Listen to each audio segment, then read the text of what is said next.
August 2005, Shorthand English Senior Grade. Get ready for the dictation. 10 seconds, 5 seconds, start. Mr. Deputy Speaker, sir, I am glad I have been given an opportunity to express my view on the demand for grant for education. Now we are thinking of putting up huge dams and construction of canals. There is no doubt that these amenities will increase human welfare. But at the same time, we must see that opportunities are given to our children to rise to their fullest heights.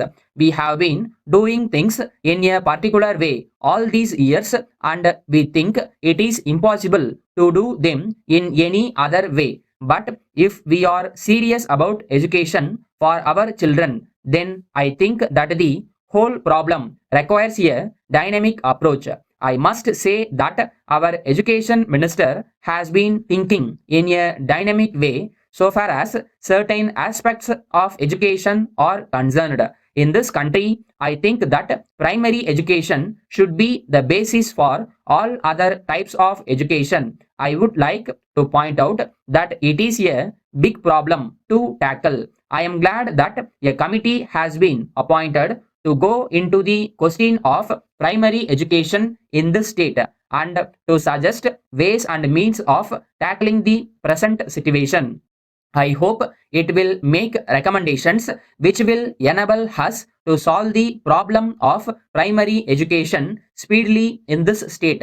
There is another aspect to which I would like to refer. It has now become a fashion for us to say that the standards have gone down. I should like to know who has been responsible for the fall in standards. The education department is supervising educational activities. I have all praise for it. I know that all educational institutions are today manned by trained teachers. Some may say that the fault lies in the raw material. It is not at all correct. I am sure that the children of today are much better than the children on the old days because they are brought up in an atmosphere of freedom. So, it is the responsibility of this house to find out the reason for the fall in standards and to rectify matters.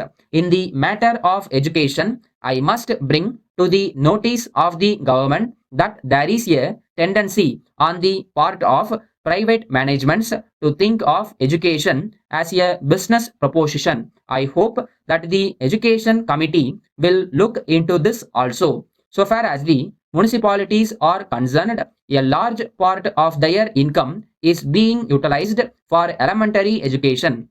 If the government take over this responsibility or find funds for running these institutions, it will enable the municipalities to provide other amenities to the people. I hope that the honorable minister will look into this question also. In this connection, I would like to point out that schools are concentrated in particular areas. There are labor schools, local body schools, and other schools. All these are within a radius of 4 or 5 kilometers. I do not think it will serve any useful purpose. I hope this matter will be looked into. Then there are single teacher schools. Whenever the problem of unemployment becomes acute, the government think of starting more and more schools so that the unemployed people may be employed as teachers. So education is thought of as a means of providing jobs for unemployed people. So there is a need for a basic change in the approach of the government to the problem of education. I hope that even primary school teachers will be selected on the basis of a competitive examination so that we may have good teachers. Letter from the National Paper Company, Lucknow, to Messrs. Madhavan and Company, New Delhi. Dear sirs, we thank you for your letter of the 4th instant. You have requested us to supply you some quantity of good quality paper. At the same time, you have stated that you will pay the cost of the goods within 30 days of delivery. While we have no objection to supply you the goods as desired, we would like to tell you that we will not be able to give you credit facility unless we have definite information about your business standing. Since you are a new customer, we shall be much obliged if you give us particulars about how long you have been in this business and any other particulars which will enable us to consider your order. We shall be glad if you also give us particulars of any persons to whom we can make references in this regard. But on the other hand, if you are prepared to make advance payment for the cost of the goods,